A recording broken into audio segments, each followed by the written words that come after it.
number of different recordings, and you will have to answer questions on what you hear.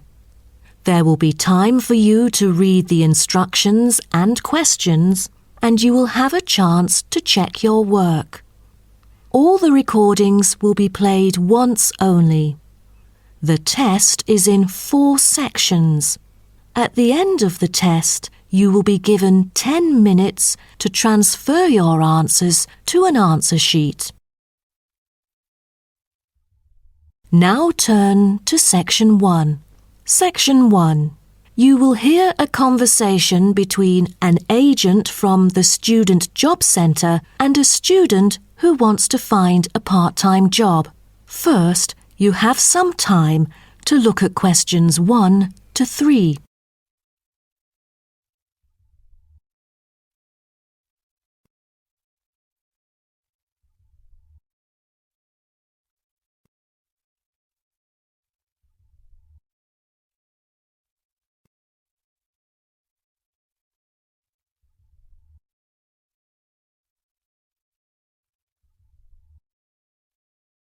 You will see that there is an example which has been done for you. On this occasion only, the conversation relating to this will be played first. Good morning. Oh, good morning. Is this, room number 316? Yes, that's right. So, is this the Student Job Centre? It certainly is. How may I help you? Well, actually, I'm looking for a job. A part-time job. Do you have anything available at the moment? Ah, yes. Are you a registered student? I'm afraid this service is only available to full-time students. Yes. I'm doing my degree in statistics studies. Here's my student card. Right. Well, let's just have a look at what positions are available at the moment. There is a job for social workers, and the workplace is in the House of the Disabled. The agent says that the workplace for social workers is in the House of the Disabled, so disabled has been written in the space. Now we shall begin. You should answer the questions as you listen, because you will not hear the recording a second time. Listen carefully and answer questions 1 to 3. Good morning. Oh, good morning. Is this, room number 316? Yes, that's right. So, is this the Student Job Centre? It certainly is. How may I help you? Well, actually, I'm looking for a job. A part-time job. Do you have anything available at the moment? Ah, yes. Are you a registered student? I'm afraid this service is only available to full-time students. Yes. I'm doing my degree in statistics studies. Here's my student card. Right. Well, let's just have a look at what positions are available at the moment. There is a job for social workers, and the workplace is in the House of the Disabled. That would be fine for me. What are the hours like? You'll have to work every day, and the payment is $9 per hour. However, the skills required are not very basic, so 3 days of training is needed. The pay is quite good, though I'm in my second year of study now, and must attend some courses during the daytime, so I'm afraid I can't make it for this one. Do you have any other positions? You know, ones that I could spare more class-free time on? That's not good then. Let's see. Here, there is one for security guards in the supermarket. What about the pay? The salary is pretty standard for this one. It's $25 per hour. Great! That's much higher than I would have expected. Are there any special qualities required? It sure offers quite a good salary. There's almost no requirement for this job except that you must wear a uniform which is provided. That's very nice then.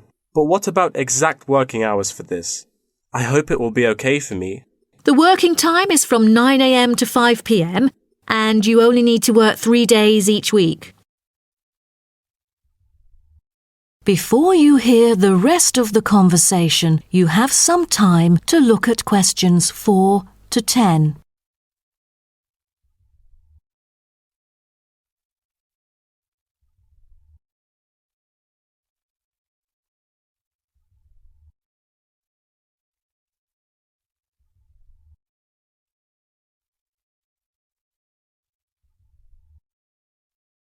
Now listen and answer questions 4 to 10.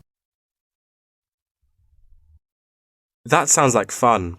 But unfortunately, I've got other arrangements during the weekdays, so that's not possible either, I'm afraid. Well, I think we do have something else for you. Yes, here it is. There is a vacancy for a van driving position in a furniture company that might suit you. What is the working time for this one? On the weekends? No, it's night work. That's good to hear, 'cause I'm available for most of the late hours. And the good thing for this is that you've got variable hours to choose from, though the payment is fixed. Any other restrictions for this one? Yeah, it requires the driver to have reliable driving skills. You know, in case of unnecessary damage or any unwanted possibilities of accidents. Night work is perfect, but I don't even have a driver's license, not to mention my horrible driving skills. No driver's license. That makes it impossible at all. All right. The last option that might suit you is a job as a data entry clerk. You'll be expected to work in a school. It's actually a good place, you know. Lovely. And what about the working hours? Not on weekdays, I hope.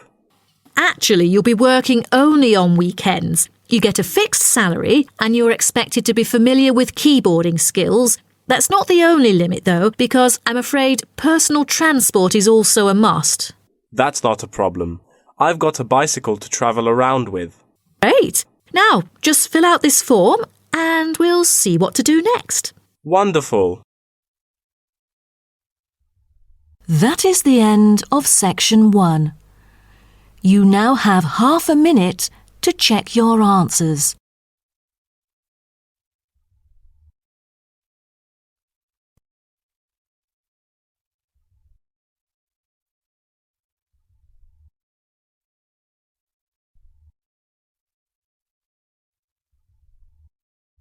Now turn to section 2. Section 2. You'll hear a talk between an interviewer and an interviewee called Chris Evans from the Royal Caledonian Curling Club about ice curling. First, you have some time to look at questions 11 to 16.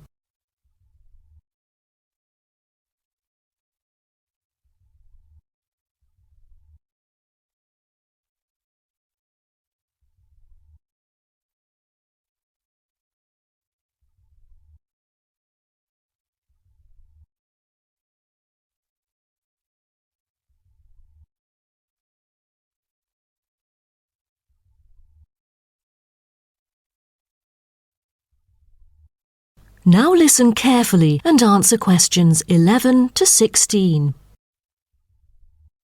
Today, we're pleased to have on the show Chris Evans from the Royal Caledonian Curling Club. Now, let's welcome Chris to tell us something about ice curling. Chris, please. Thank you. It's my honour to briefly talk about ice curling here to all of you. So let's start with what curling is. Curling is a sport in which players slide stones on an ice rink towards a target area which is segmented into 4 concentric circles.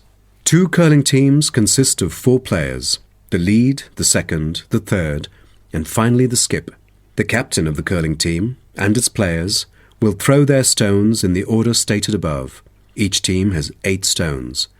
The purpose is to accumulate the highest score in the game. Points are scored depending on which stone is resting closest to the centre of the target area at the end of the game. The ice surface on which the game is played, or the rink in curling, is called the sheet. It is covered with tiny droplets of water that become ice and cause the stones to curl or deviate from a straight path. The curling players should slide the heavy polished stones or rocks across the ice curling sheets towards the house, a circular target marked on the ice, as I mentioned before. There are several pieces of equipment essential for a curling game, so a concise instruction will be given to you.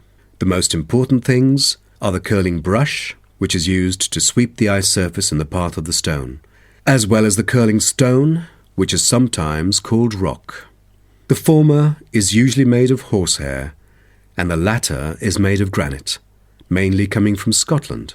Curling shoes are similar to ordinary athletic shoes, except that the 2 shoes in a pair have dissimilar soles.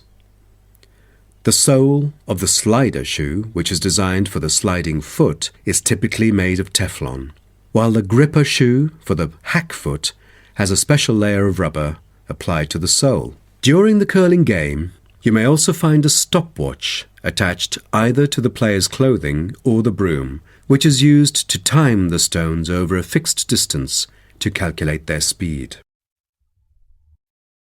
Before you hear the rest of the talk, you have some time to look at questions 17 to 20.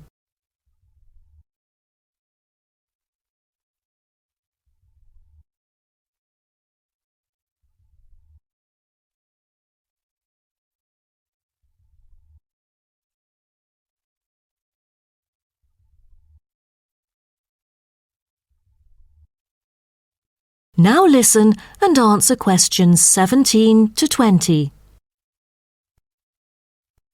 Now, a word about the development of curling clubs. Curling is thought to have been invented in medieval Scotland, and outdoor curling was very popular in Scotland between the 16th and 19th centuries, as the climates provided good ice conditions every winter.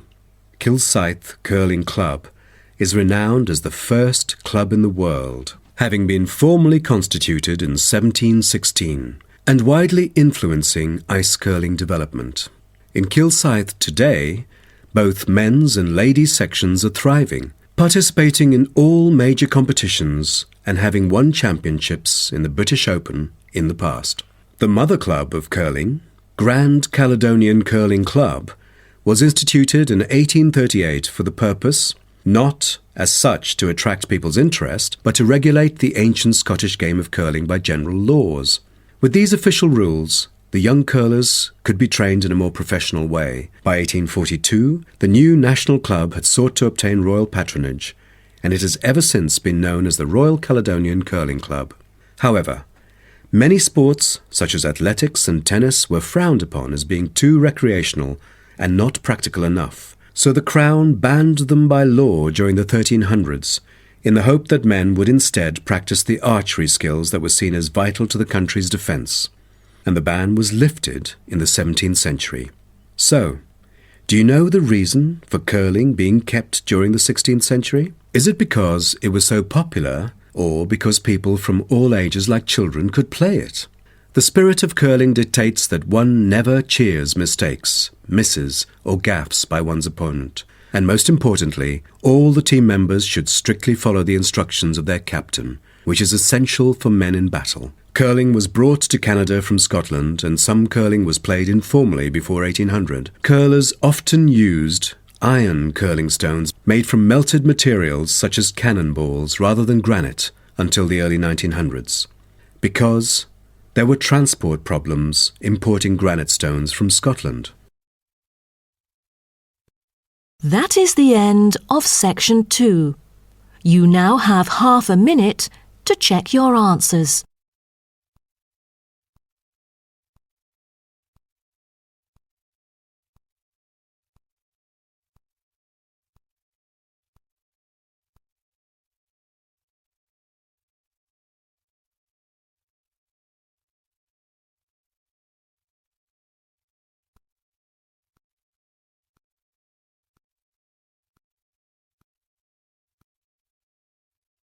Now turn to section 3. Section 3. You will hear a student called Greg talking to his student about the study of the wind farm in Australia. First, you have some time to look at questions 21 to 25.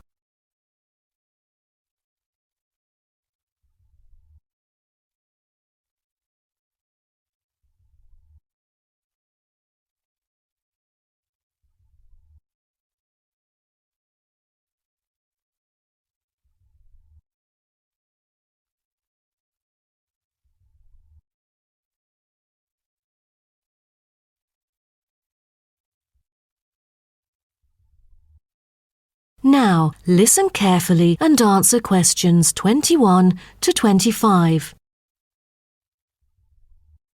OK, Greg.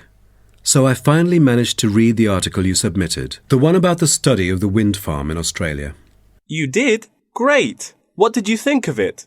Yeah, I was a little confused at first because of the background information you failed to present on the paper. I mean, it's kind of important for you to give some general knowledge before you start actually writing on the main theme. Oh, I was thinking of doing that during the presentation session, but now that you have mentioned it, I could add it to the beginning of the essay. I've done some research on that, to think about the different ways that people use wind. Wind is one of our cleanest and richest sources of power, as well as one of the oldest. Windmills began to be used in ancient Iran back in 7th century BC. They were first introduced to Europe during the 1100s, when armies returned from the Middle East with knowledge of using wind power. For many centuries, people used windmills to grind wheat into flour or pump water from deep underneath the ground.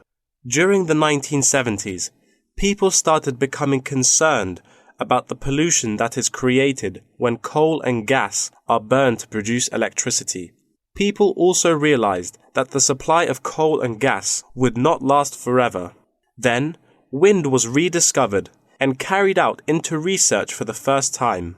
Greg, why don't you just put all that information together and present that in the introduction part of your essay? Okay, I'll do that. What also intrigued me was that there were disadvantages about a wind farm. You see, all the conventional green scenarios for reducing carbon emissions include a dramatic upscaling in renewable power generated by wind, both on and offshore. However, the environmental impacts of this large-scale industrial deployment, both of turbines and power lines, frequently in relatively natural areas, are often neglected by climate campaigners. For example, wind turbines have the reputation of generating noise as well as electricity. So as more electricity is produced, they can be really noisy. Another thing is that some new turbine blades kill a worrying number of birds, especially large birds like raptors. But there must be a bright side, right? Yeah, of course. According to figures pulled together by consultants of the Intelligent Energy Systems using data from the Australian market operator, wind energy accounted for 50% of demand in the state. That's half of the power source. Besides, this one unexpected outcome really attracts lots of visitors and helps the local tourism. That's good to hear. Before you hear the rest of the talk, you have some time to look at questions 26 to 30.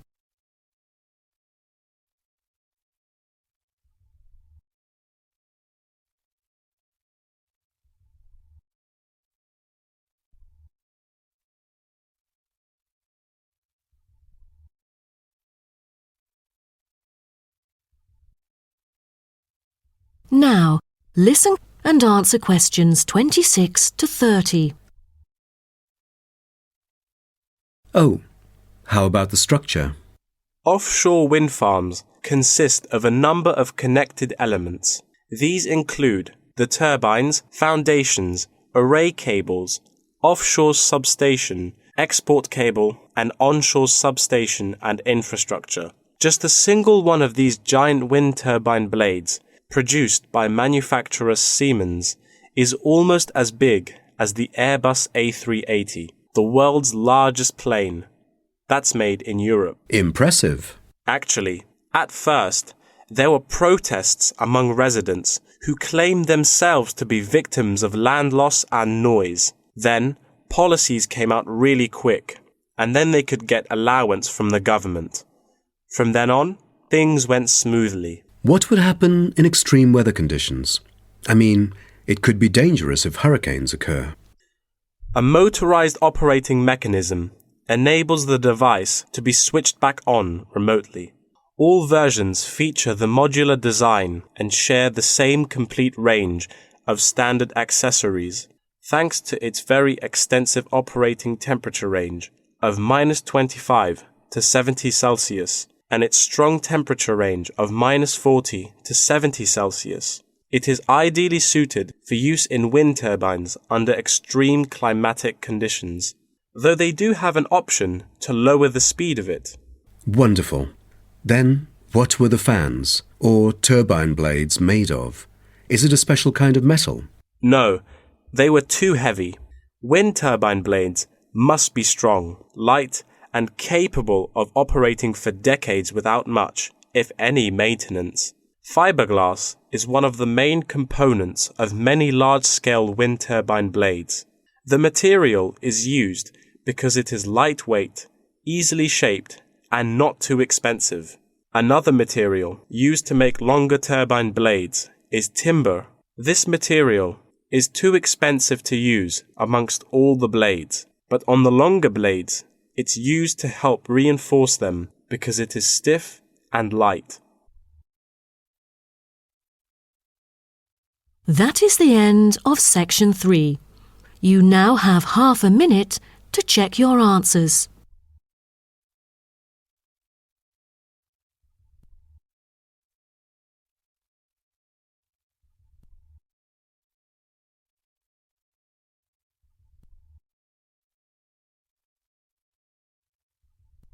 Now turn to section 4. Section 4. You will hear part of a lecture about tea tree oil.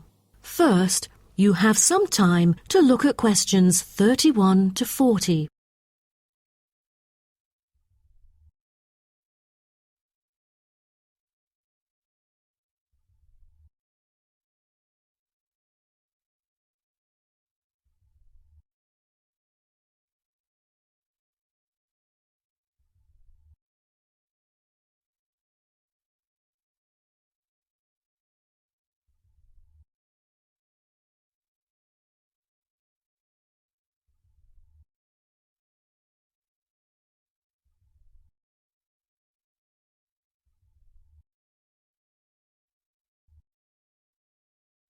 Now, listen carefully and answer questions 31 to 40.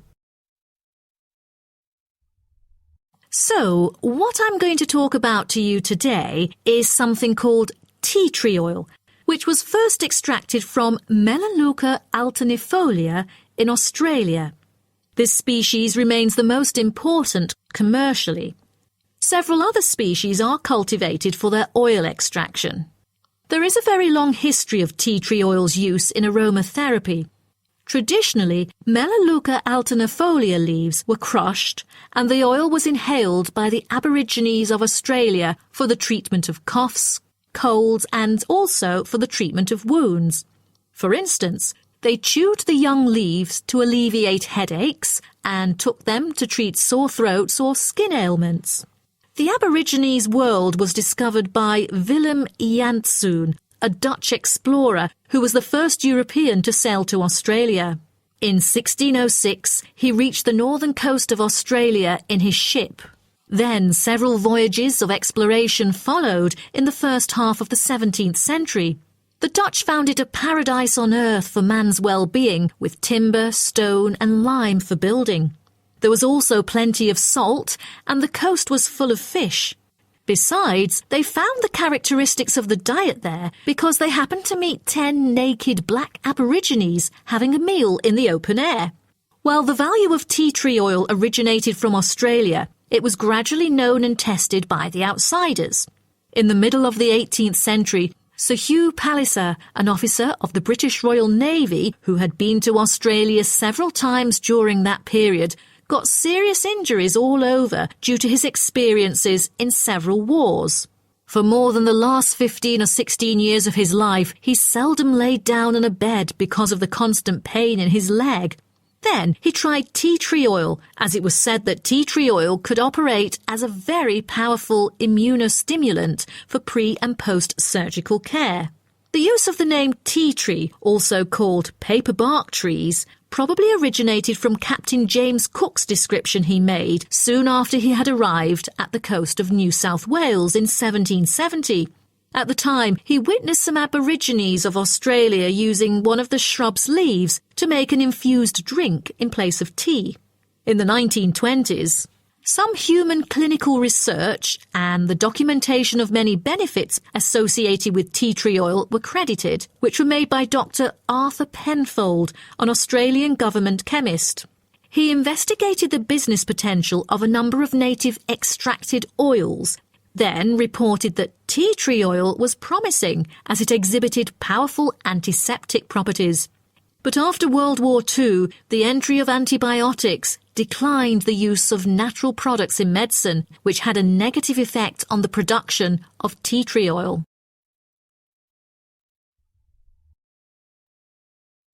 As such an important and valuable material in the world, how is tea tree oil produced? I think most of you are curious about this. Tea tree oil can be extracted in some different ways, but the most traditional way is steam distillation. Once harvested in winter, when the amount of required essence in oil meets the needs for production, the finely cut trees are transported to a steam distillation facility. The extraction is made by distilling the leaves in specially designed stainless steel stills along with the stems to yield pure oil. The water-filled boiler is heated and constantly monitored to maintain the correct temperature. Both the steam and oil evaporate and then condense as they run through a pipe into the collecting container where the oil floats to the lid, while the water, because of gravity, goes steadily out the lower exit pipe. At the end of the hour, the oil is siphoned off through the upper pipe, while the condensed steam floats through the lower pipe towards the ground. At the end of each distillation, all the spent plant material is hauled out of the still pot by hand with a short rake, piled onto a trailer and spread where required as a thick woody mulch. That is the end of section 4. You now have half a minute to check your answers.